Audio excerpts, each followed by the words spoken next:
pamilya. Welcome na naman sa isang makabuluhang #Monday.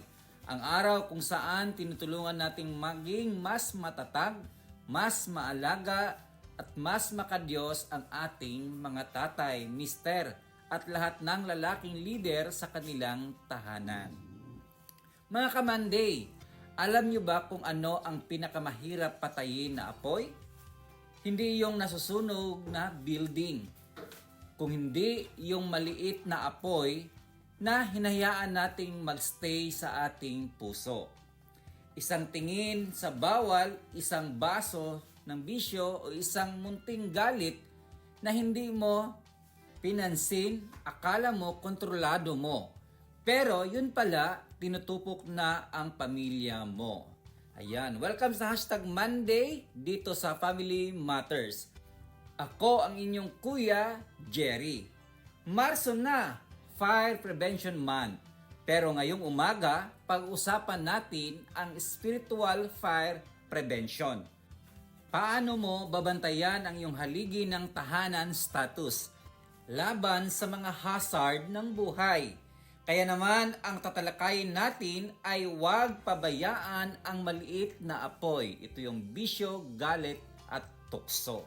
Kaya naman sa lahat ng ating mga listeners ngayong umaga, inaanyahan ko po kayong sumali. Sali po kayo sa ating kwentuhan. Mag-text sa 0916-296-6625 o pwede din mag-comment sa ating FB page. I-click nyo lang ang 1116 DXAS, your community radio.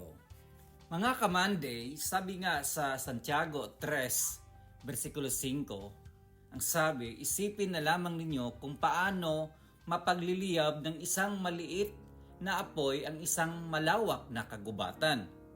Sa English, it says, a tiny spark can set a great forest on fire. Mga ka-Monday, yung tiny spark na yan, baka iyan yung secret habit mo na akala mo walang nakakaalam. Kaya naman ngayong umaga, hihimayin natin ang ating mga puntos. Ang sabi sa una, the fire of habits o ang apoy ng bisyo. Maraming lalaki, mga kapatid, ang simula ay tikim-tikim lang. Pero ang bisyo parang upos ng sigarilyo sa tuyong damo. Sa Bisaya pa, gamay nga sugod, dako nga umod, or small start, big fall. Mga kapatid, ang bisyo susama sa gamayng bilaab. Sa sinugdanan, kasagaran, magsugod kini sa kuryosidad o pag-ingon nga kausara bitaw ni o ako ramaning nagkontrolado. Mao na bitaw igsoon ang hinay nga pagdilaab sasama sa kalayo, nagkinahanglan og sugnod or fuel. Sa bisyo, ang sugnod mao ang pagbalik-balik ni ini. Sa matag higayon nga imong usbon ang usa ka daotang buhat, nagdugang ka og kahoy sa kalayo. Mapita na ang sinugdan sa pagkuyanap. Kung ang kalayo makakuha na og igong kainit, lisod na kini palungon. Mabito nang mao kini ang gitawag nga addiction. Ang butang nga imong giingon nga kontrolado nimo, mauna ang magkontrolar kanimo. Mauna ang resulta kung mahurot na og kasunog sa bisyo ang imong kwarta, panglawas og oras, ang mabilin mauna lang ang pagbasol o abo. Mauna nga masayon huypon ang pusporo kaysa pagpalong sa nagbilaab nga balay. Ayaw paabuta nga mahimong sunog ang imong kinabuhi una ka muhunong. Mana mga kapatid, walang taong naging lasenggo o lulong sa sugal sa isang gabi lang. Nagsimula ito sa isang maliit na apoy. Ang problema, ang apoy ay hindi mananatiling maliit. Laging hangad nito ang lumaki at kumalat. Minsan, ginagawa nating pampainit ang bisyo kapag tayo ay malungkot o stress. Pero tandaan natin mga kapatid, ang apoy na nagbibigay ng init ay hindi ring apoy na kayang tumupok sa iyong kinabukasan. Sabi nga dyan sa James chapter 3 verse 5. Kaya kapag ang bisyo ay naging habit na, hindi mo na namamalayan na hinihila ka na rito palayo sa iyong pamilya at sa Diyos. Ang dating spark ay isa ng malaking wildfire na mahirap kontrolin. Ayan. Kaya naman mga kapatid, noong unsaon nato ni i-apply ang pulong nga mabasa nato sa James, bisan sa James chapter 3 verse 5. Kung ato ning buhaton, hibalui ang word nga spark. Unsa ang imong mga kaluyahon? Kung ang imong bisyo nagsugod sa barkada, likay usa. Kung ang imong kalagot magsugod sa social media, ayaw sige og tan-aw. Tanawa, ingon sa James chapter 3 verse 5, ang dila gamay ra, pero makadaot. Kung mobati ka og kasuko, ayaw dayon pagtingog. Pag-ihap og usa hangtod na pulo, ayaw pasigaa ang posporo. Mao na igsuon nga pangitaa jud sa imong kinabuhi ang firewall. Unsa may kapuslanan sa firewall? Pagbaton og mga higala o pamilya nga musulti kanimo sa tinuod kun nagsugod naka og kasayop.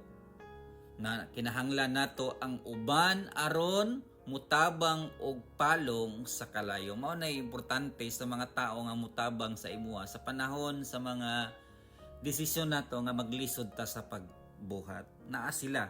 So pilion nato ang atong mga friends igsoon, mga atong mga higala nga makatabang usab sa ato ang mga kasaypanan.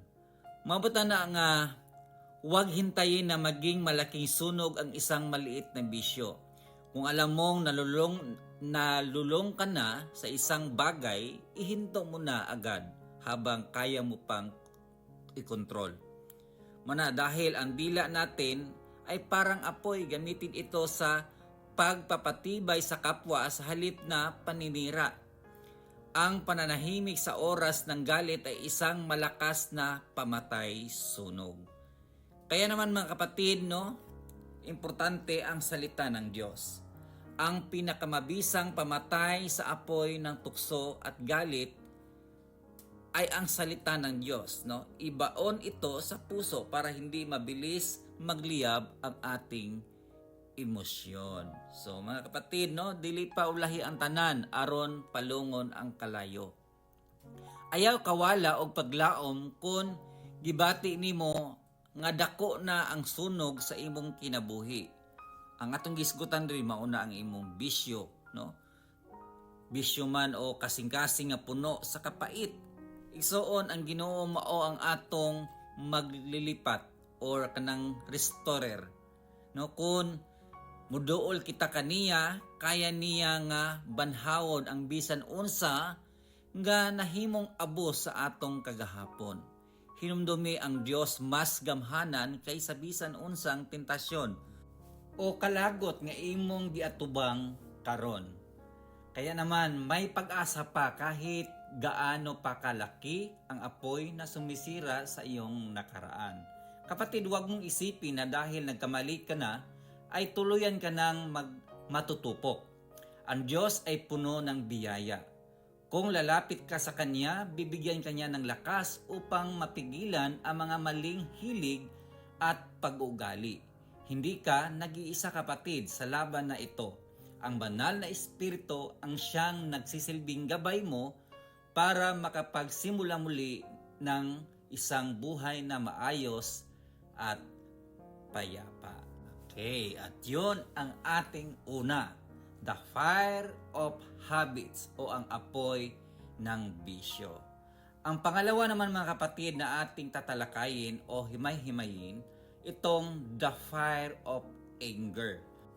At ito ang pangalawang hazard, ang apoy ng galit. Sa bumbero may tinatawag na backdraft.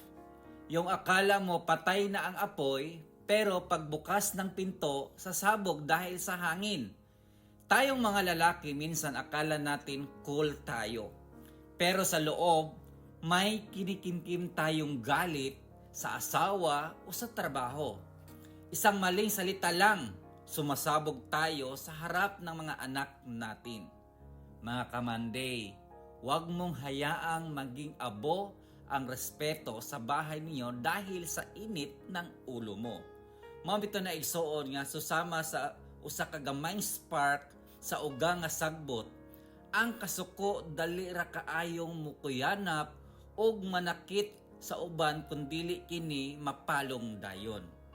Mabito na nga ang kasuko kasagaran magsugod sa usa ka gamayng kalagot. Tingali usa ka wala masabting istorya o usa ka gamayng sayop sa laing tao. Mao na nga gipasidan-an ta sa James chapter 3 verse 5 nag-ingon nga ang dila gikumpara sa kalayo. Sa higayon nga masuko kita, ang atong dila mahimong pusporo. Ang usa ka hait nga pulong nga mulitok tungod sa kasuko makasunog sa kasing-kasing sa uban. Mabito na mahinungdan nga dili mapugngan ang sunog. Kung pasagda nimo nga magdilaab ang kasuko, sulod sa imong kasing-kasing, mahimo kining dumot. Ang dumot mga kapatid, mga kamanday, dili lang mukaon sa tao nga imong gikalagutan. Kung dili mukaon usab kini kanimo. Sunugo niini ang imong kalinaw o kalipay. Mabito na ang resulta mga kamanday, human sa dako nga sunog, mao na ang away o pagbinayluay og sakit nga mga pulong, ang mabilin mao ang guba nga relasyon nga lisod na ibalik sa kagahapon. That's why po mga kapatid na ang galit ay inahalin tulad sa baga, no? Na nakatago sa ilalim ng abo. Mukhang patay na, pero kapag nahanginan ng pride o maling akala, muli itong magliliyab at manunupok. Kaya mga kapatid, ang matinding away sa pamilya o pagkakaibigan ay madalas nagsisimula sa isang maliit na diskusyon. No, sinabi diyan uli sa James chapter 3 verse 5 na ang dila ay maliit na bahagi lang pero kayang magpaapoy ng isang buong kagubatan. Isang masakit na salita lang ang kailangan para magsimula ang sunog sa isang relasyon. Kapatid, kapag ang galit ay pinabayaan, nagiging puot ito. Ang puot ay parang apoy na walang pinipili. Nadadamay pati ang mga taong walang kinalaman tulad ng iyong mga anak o kaibigan dahil sa init ng iyong ulo. Mga kapatid, ang Biblia ay nagpaalala sa atin na huwag hayaang lumubog ang araw na galit pa rin. Sabi diyan sa Efeso 4:26. Ibig sabihin, patayin ang apoy habang maliit pa ito bago ito maging uncontrollable. Mabita na igsoon mga kamande, kung mubati ka og kasuko, ayaw pasigaa ang imong dila. Hunahunaa sa kanunay natong gibalik-balik ang Santiago 3:5. Ang imong isulti mahimong makasunog sa tanan nimong gihaguan. Mao na nga pag-ampo. Imong isulti, Ginoo, tabangi ko nga mapalong ang kalayo sa akong kasuko pinagi sa imong gugma. Mao na nga ampo ta kanunay para tabangan ta sa atong Ginoo. Di ba? Nindot kayo. Daghan kay pamaagi igsoon nga diha sa atong mga kasuko, diha sa atong mga kalagot, diha sa atong mga sinugdanan sa gagmay mga bisyo, na ay mga higayon nga gusto natong tangtangon ni. Pero sa tuang mga hinaguan, sa tuang kagulingon nga kusog, maglisod jud ta niini. Pero kung mangayo tagtabang sa Ginoo, no? Ang Dios maglihok usab sa dihan kita nang hinanglan sa iyang taban. Mao na nga ato yung timan-an sa kanunay nga ang ampo dako kinig kahimuan sa atong kinabuhi. Ayan. So mga kapatid, no, niining orasa, bago tayo magpatuloy sa ating topic, mag-break muna tayo sandali at pakinggan muna natin ang ating Family Matters theme song. Magbabalik ang Family Matters dito sa 1116 DXAS, your community radio.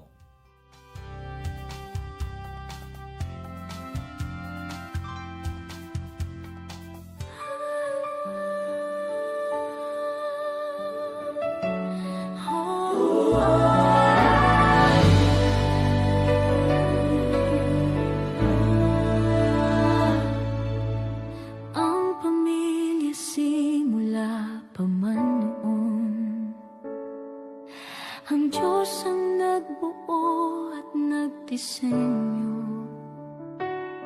Sadyang kay ganda at mahalagang pundasyon, tayo ay bahagi ng dakila niyang plano. Oh, pamilya, tayo ay manalangin. Panginoon, maghari ka sa aming tahanan. Panginoon, ikaw ang manguna sa aming buhay.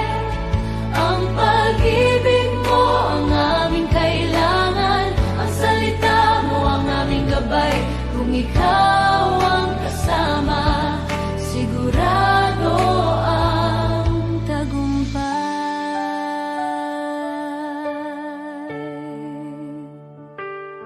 Sa gitna ng pagod at ingay ng mundo, may isang silungan na laging totoo.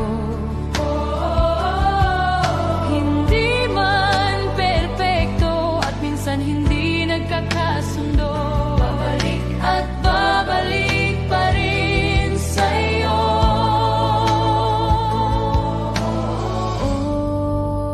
Oh, pamilya, tayo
At kayo pa rin ay nakikinig sa 1116 DXAS Radio Komunidad.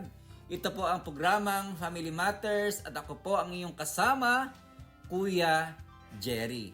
Mga kapatid, mga kamanday, ang DXAS ay isa sa mga himpilan ng Far East Broadcasting Company at kasapi sa kapisanan ng mga broadcaster ng Pilipinas. Ang FEBC ay isang non-profit, non-commercial, and donor-based radio station. Dahil sa katapatan ng ating Diyos at sa inyong partnership, tayo ay nagpapatuloy sa paghatid ng mabuting balita ni Kristo. Kaya naman mga kamanday, inaanyahan namin kayong maging bahagi ng ating radio ministry. Pakiscan ang QR code ng ating GCash or bank account para sa inyong donation. Please send us a message para ma-acknowledge po namin ang inyong donation. Maraming salamat po mga kapatid at sa inyong partnership. And God bless. Ayan. Bago muna tayo dadako mga kapatid sa ating topic sa pangatlo at pang-apat, no, babatiin muna natin ang ating mga masugid na taga-subaybay sa ating Family Matter #Monday Edition. Babatiin po natin, no? Ako ang ginagreet din, ako ang mga kapamilya dyan sa Barangay Tugbungan, sa aking papa na laging nakikinig, kay Pastor Alex Baya, ang ating #Monday. At syempre sa aking bayaw na si Pastor Dondon Abihar. At syempre babatiin din natin ang ating mga sugid na taga-subaybay. No? Happy listening po kay Ma'am Virginia Falsis. Nung nakaraang topic po natin, last week, no? Siya ay nakikinig sa ating programa. At syempre naman mga kapatid, no? Babatiin din natin ang lahat ng ating mga listeners sa Zamboanga, sa 98 na barangays, sa Basilan, sa Sulu at sa Tawi-Tawi. At pati na rin sa iba't ibang dako ng mundo via live stream. Kumusta po kayo at naway iingatan po lagi tayo ng ating Panginoon. Ayan. Ayan mga kamanday, kanina po ay napag-usapan natin ang dalawang mga punto ng ating topic. Sabi kanina, ang unang punto na ating napag-uusapan ay tungkol sa the fire of habits o ang apoy ng bisyo. Pangalawa naman, ang the fire of anger, ang apoy ng galit. At ngayon mga kapatid, atin pong ipagpatuloy natin ang ating topic, ang ating part 2 sa ating discussion. Ang point 3 o ang pangatlong punto, walang iba mga kapatid, ito ang apoy ng tukso. Interesado pa tayo mga #Monday dyan. Ang number 3, the fire of temptation. Mga kamanday, ang apoy ng tukso, ito ang faulty electrical wiring ng ating buhay. Sa labas, mukhang maayos ang bahay. Pero sa loob, may nagliliyab na mali siya. No? Mga kapatid, alalahanin natin ang sabi sa 1 Corinthians chapter 16, verse 13. Ang sabi, be on guard, stand firm in the faith, be courageous, be strong. Bakit kailangan maging on guard? Kasi ang tukso, hindi yan kumakatok ng malakas. Yan ay dahan-dahan niyang parang spark ng kuryente. Mga kamanday, ang tukso susama sa usa ka mitsa. Kung pasagda nimo kini nga magdilaab sa imong hunahuna, hinay-hinay kini nga mupaingon sa imong kasing-kasing, hantod nga muugdaw or maugdaw ang imong baruganan. Mabitaw na nga ang pagtintal o kaning pagdani or attraction, ang kalayo nindot tan-awon, di ba? Ang kalayo nindot yun na tan-awon sa layo, makahatag og kainit. Ingon ni ana ang tukso, no? Nindot sa sugod, lami sa paminaw, usayon nga dalan. Apan, sumsama sa ato ang giingon sa James chapter 3 verse 5, ang gamayng butang makasunog og dako nga lasang. Ang gamay paglingi o ang gamayng pagchat mahimong mitsa sa pagguba sa pamilya o dungog. Mao na ang sinugdanan bitaw soon sa pagkuyanap o kanang iyang daspread, no? Ang tukso mukusog kun hatagan nimo og hangin. Og kanang hangin nagpasabot ka na nga imong tagdon, mao nay paghatag og pagtagad. Kun sige nimo kini hunahunaon, nagpadako ka sa kalayo. Ang gamayng atik-atik o bakak mahimong dakong sunog sa imong integridad. Mabito na nga kung iyato ning entertainon jud igsoon ang kaning temptation, naa siya'y distraction. Unsa ba kining distraction? Ang tumong sa tukso igsoon dili lang ang paglingaw kanimo, kundi ang pag-ugdaw o kanang gitawag ng burn down sa imong relasyon sa Ginoo o sa imong isig katao. Mabito na mga igsoon nga ang tukso parang maliit na kislap, no, sa gitna ng tuyong damo. Mukhang walang panganib sa simula, pero ang bawat malaking nagkakasala ay nagsimula sa isang maliit na kompromiso. Kaya madalas nating sabihin, kaya kong maging huminto, o kaya ko namang huminto, o tinitingnan ko lang naman. Mabito na nga sa James 3:5, no, huwag maliitin ang maliit na bagay. Ang isang maliit na apoy ay kayang tupukin ang isang malawak na kagubatan. Mga kamande, ang tukso ay parang spark na gustong sumira sa iyong pinaghirapang reputasyon at kinabukasan. Tandaan natin, mga kamande, ang apoy ay nangailangan ng panggatong. Sa tukso, ang panggatong ay yun ang ating pagnanasa. Kapag binigyan natin ng maliit na tukso, binibigyan natin ng lakas ang apoy na lalamon sa ating dangal. Kaya pagkatapos ng tukso, mga kapatid, mga kamande, ang naiiwan ay init ng pagsisisi at ang abo ng mga nasirang pangarap. Kaya ang apoy na akala natin ay magbibigay ng saya ay siya palang susunog sa ating kaluluwa. Mabita na mga kapatid, mga kamande, huwag mong subukan kung hanggang saan ang kaya mong tiisin sa harap ng tukso. Ang matalinong tao ay hindi nakipaglaro sa apoy. Bagkus lumalayo siya bago pa man ito magsimulang magliyab. No? Ayaw pagdula og kalayo, kung dili nimo gusto nga mapaso. Kung naay gamayng spark sa imong hunahuna nga supak sa kabubuton sa Dios, palunga dayon, pinaagi sa pagampo o paglikay. Mabitan na nga daghan kay tag nahulog na fall when it comes of temptation. Maraming nakikita natin mga kapatid, no? Walang sinasantong tao when it comes of temptation, no? Sa Bible nakikita natin na ang unang na tempt talaga ay si Eva at pangalawa ay si babae, no? Kaya nga naman ay sila ay nagsisihan sa isa't isa nang sila ay hinanap ng Panginoon. 'Di ba mga kapatid, hindi pa huli ang lahat, no? Lahat tayo ay may mga pagkakamali. Naayo tayo mga kakulangon sa atong kinabuhi. Pero ayaw hunahunaa nga kung ato na lang yung pasagdan ang trabaho sa kaaway nga mao ang Satanas nga kanunay muguba sa atong reputasyon igsoon bilang isang lalaki, bilang isang malakas na Monday ngayong umaga, no? Huwag po nating entertainin kung sa ating hunahuna pa lang, no? Sa atong hunahuna pa lang, no? Kanunay naggasamok, kanunay siyang nagkulit, no? Sa atong hunahuna kay usahay inig-scroll na to sa atong cellphone, no? Tan-aw ta, uy, mga ingana nga mga butang, ayon na entertain na dayon, no? I-kuha na nimo, i-delete din na siya, no? I-scroll up din na nimo. Kaya nga naman, mauna siya ang mga door nga ma-entertain ka, na-inganyo ka, uy, kay ang atong mata manggod kusog kayo mo kuan. Sana pusog kayo mo dakop. ug sa dihang atong entertainon dayon sa atong hunahuna, mo na hinungdan noon nga sige nagbalik-balik dayon nga may mga pagnanasa na pala.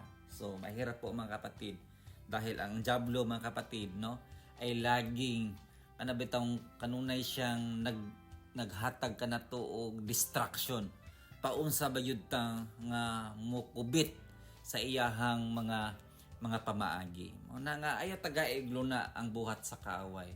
So mao to ang mga tukso mga kapatid no, ang apoy ng tukso nga kailangan nato nga iwasan jud.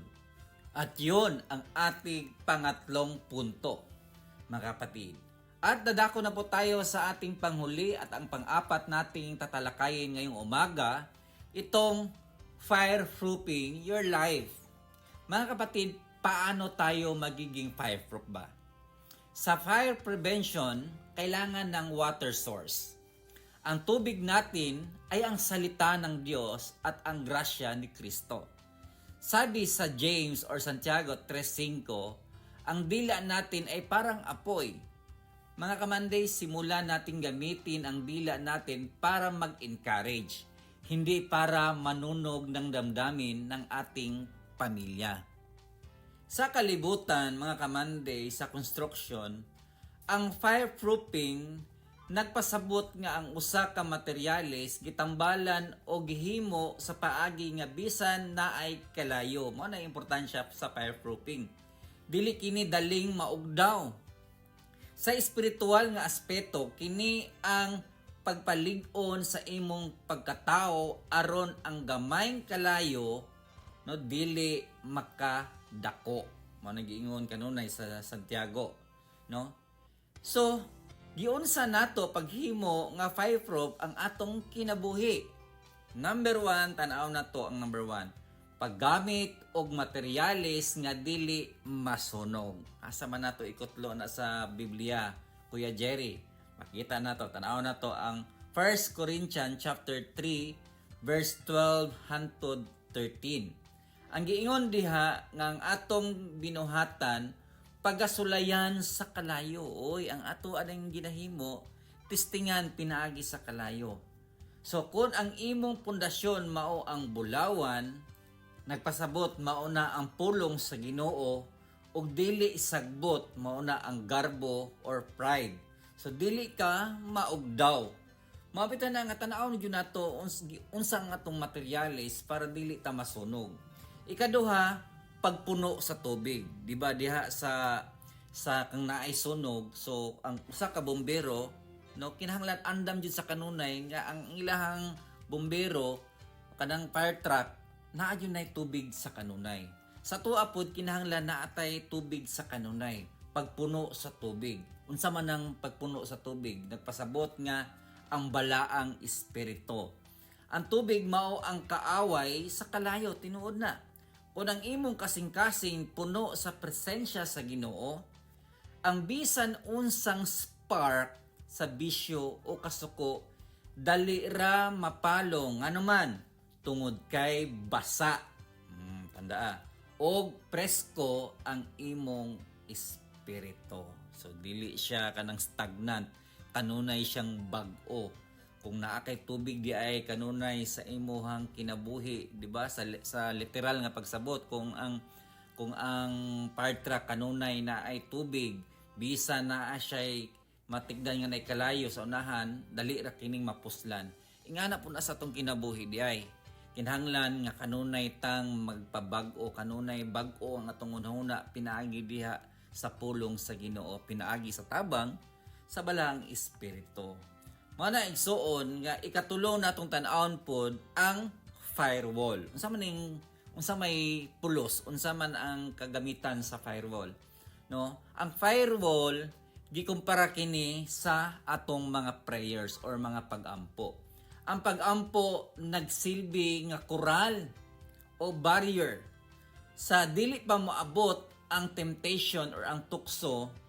Ang pag-ampo naghatag na nimo og proteksyon aron dili makasulod ang dilaab sa sala. Matana nga tan-aw nato nga ang taong nakatitig sa salita ng Diyos ay parang bahay na itinayo sa ibabaw ng bato. Kahit anong apoy ng pagsubok ang dumating, hindi siya basta-basta natutupok dahil ang kanyang pagkatao ay binuo sa katotohanan, hindi sa emosyon. Ayan. So kaya nga, no, kung may sunog, kanina sabi ko, ang isang fire truck kailangan ng tubig, no? Ang isa sa mga best example din, ang fire extinguisher. Kung sa kapuslanan sa fire extinguisher, kung naay sunog, dali ra magamit dayon. O, ang fire extinguisher, mga kapatid, ito yung nagsisimbolo sa ating pagtitimpi, no?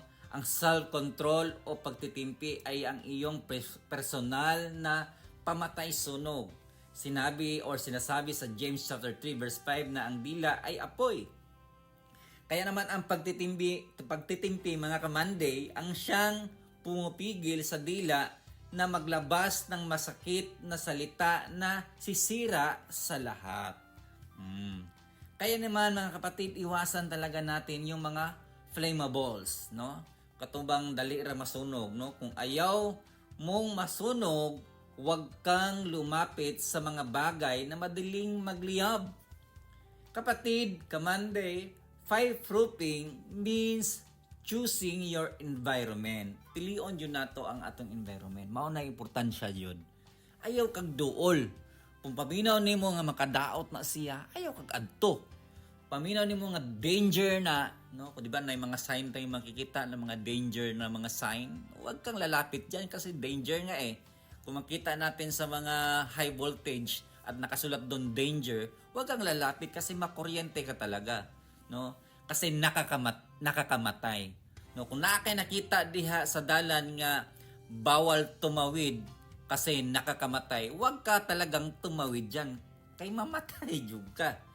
Same ra po na sa mga temptation, no? Kailangan natin kapatid ang fireproof. Mauna ang tabang sa Ginoo. Iwasan natin ha. So ulit, fireproofing means choosing your environment. Ang iyong mga kaibigan, isa na dyan. Ang iyong mga pinapanood, isa din dyan, di ba? Ngayong panahon mga kapatid, no? Kadalasan sa atin, meron na tayong mga cellphones, meron na tayong mga gadgets. Noong panahon, TV-TV lang. Noong unang panahon, radyo-radyo lang. Pero ngayon, no? Madali o andali lang matukso ngayon ng mga tao. Lalo na sa mga kalalakihan, mga kamanday, na nakikinig ngayong umaga, no? Iwasan natin ang ating pinapanood, no? At ang ating pinupuntahan minsan. Hindi minsan, kadalasan. I-check natin, no? Mas maganda nga ang ating pinapuntahan, mas nindot jud mga igsoon nga atong ginadtuan katura tong mga close friends po nato, no? Katura pong mga kailan nato nga kabalo jud ta nga dili ta madaot nga atong adtuan. Ano man kay kasaligan man kinsa sila. Pero na pa yung mga panahon nga naay mga tao nga bisag dili na to kabisado, pero ikaw jud mag-control niya na. Nasa imuhar yun na mag-control. Kung naa jud kay strong faith diha sa Ginoo, na kanunay kang naay fire extinguisher o pagtitimpi nga naa kay self-control sa imong kagalingon. Bisag unsaon na dili jud ka madali matimtal nga naman kay naa kay Holy Spirit sa imuha. Na kanunay nag-remind nimo nga ayaw jud kay makahatag ng kadaot kanimo. Dili man ko perpekto igsoon, no? Lahat ng tao nagkakamali talaga. Pero wag nating hayaan na tayo mismo pupunta sa mga danger places, no? Kana makadaot sa tuwa. So yun po ang mga reminders po natin mga kapatid na importante itong fireproofing, no? Itong kanang mga fireproof sa ating mga buhay, no? Ug mao to ang upat nato nga gisgutan karon nga kabuntagon, no? Kung naa man mo'y gusto nga i-message o i-share karon, kung nakapaminaw ka mga hashtag ka Monday, pwede nimong i-comment sa ato ang via live stream sa ato ang Facebook. So i-share ni muna kung unsa imuhang ika-suggest sa imong mga testimony sa imong kinabuhi ug i-share nimo kay ato nang basahon. Mabitan na igsuon ni kamuntagon, ayaw paghulat nga naay sunog usa ka mangita og tubig. Di ba? Ang pag-fireproof sa kinabuhi magsugod karon. Pinaagi sa pagbasa sa Biblia og pagpuyo nga naay disiplina. Muna bitaw mga kamande, hinumdumi nga ang Ginoo mao ang atong landong ug salipod. Diya giingon sa Psalms 91st sa kanunay, kung imo nang familiar na nimo ang Bible verse, mao na ang atong panalipod. No? Ang fireproofing mga kapatid ay hindi ginagawa kapag may sunog na. Ginagawa ito habang maayos pa ang lahat. Mga kamande, pinoprotektahan mo ang iyong puso at isipan. Huwag hayaan ang isang maliit na mitsa ang sumisira sa mga plano ng Diyos para sa iyo. Ayan. So mabitaw na nga ang kinabuhi sama sa usa ka lasang. Tandaan na to ha, ang kinabuhi sama sa usa ka lasang. O ang atong mga lihok, pulong o gunahuna mao ang mahimong mitsa. Sumala sa kanunay giingon sa James chapter 3 verse 5, ang dila o ang gagmay mga butang adunay gahom sa pag-ugdaw sa tibuok natong pagkatawo kun dili kini mapalong dayon. Mabitaw na nga adunay tulo ka matang sa kalayo. Number 1, the fire of habits. Mao to. Una natong gisgutan, no? Magsugod sa tikim-tikim o kuryosidad apan kun pasagdan mahimong addiction nga mukaon sa imong oras, kwarta o panglawas. Ikaduha, the fire of anger. Mao na ang galit. Usa ka spark sa kalagot nga kun huypon o huypan sa pride o hait nga dila makaguba kini sa relasyon nga binuo sa daghang katuigan. Kana bang imuhang gi-spend, imo yung gi-spend og taas nga panahon mo na imong gibuo. So ayaw pagapos ni anang fire of anger. Ikatulo, the fire of temptation o kaning tukso. So nindot tan-ahon tinuoban yun na usahay mo pito nang inungdan nga ng tintal si Eva ug si Adan kay nindot tan-ahon. Pero sa sugod apan ang tumong mao ang pag-abo sa imong integridad og dungog. Mga kapatid, no? Aron dili kita maugdaw, unsa man Kuya Jerry, kinahanglan nato ang fireproof nga kinabuhi. Unsa man na ang fireproof nga kinabuhi? Number 1, Bible. Mao na ang tubig.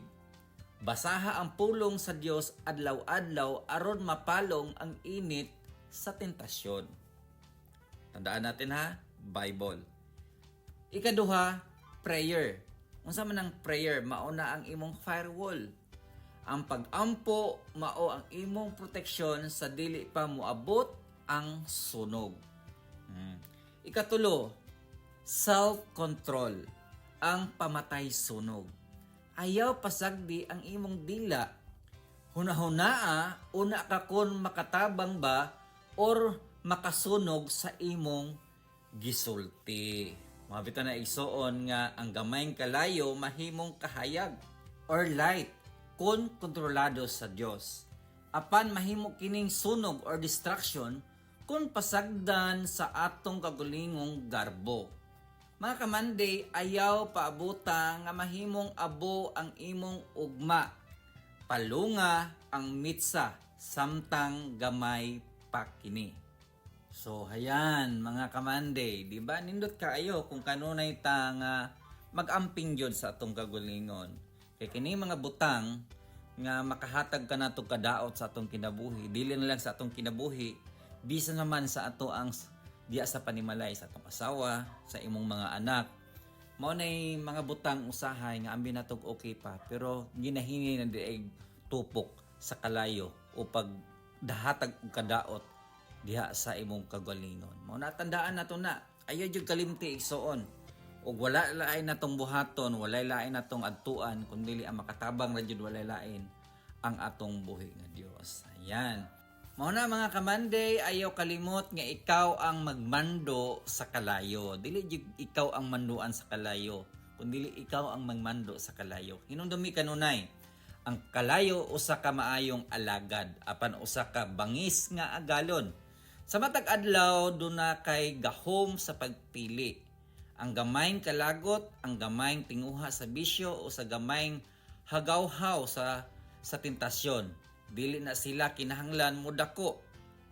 Makamanday ayaw tuguti nga ang usa ka segundo nga sayop nga desisyon muguba sa katuigan nga imong gipundok nga dungog og relasyon. Kung gibati nimo nga murag dako na ang sunog sa imong kinabuhi karon, ayaw kawala og paglaom. Ang Ginoo wala nagtan-aw nimo isip abo, kundili isip bulawan nga gilayon sa kalayo aron mas mugilak duol sa tubig o kanang pulong sa Dios, o makita nimo nga ang kalinaw mupuli sa kainit sa imong dughan. Lig-on ka kay ang nagpuyo sa sulod nimo mas gamhanan kaysa bisan unsang pagsulay. O karon kabuntagon mga igsoon, mga kamanday, maghatag ta or mangayo tagtabang, muampo ta sa atong buhi nga Dios para siya kanunay magahatag kanatog kadasig sa atong kinabuhi. Magaampo ta. Among Dios og langitnon nga Amahan, nagaduol kami kanimo karong panahona. Nagahangyo kami sa imong balaang panalangin alang sa tanan nga nakadungog ug nakabasa niini nga mensahe. Ginoo, ikaw ang nakahibalo sa tagsa-tagsa namo kakasing-kasing.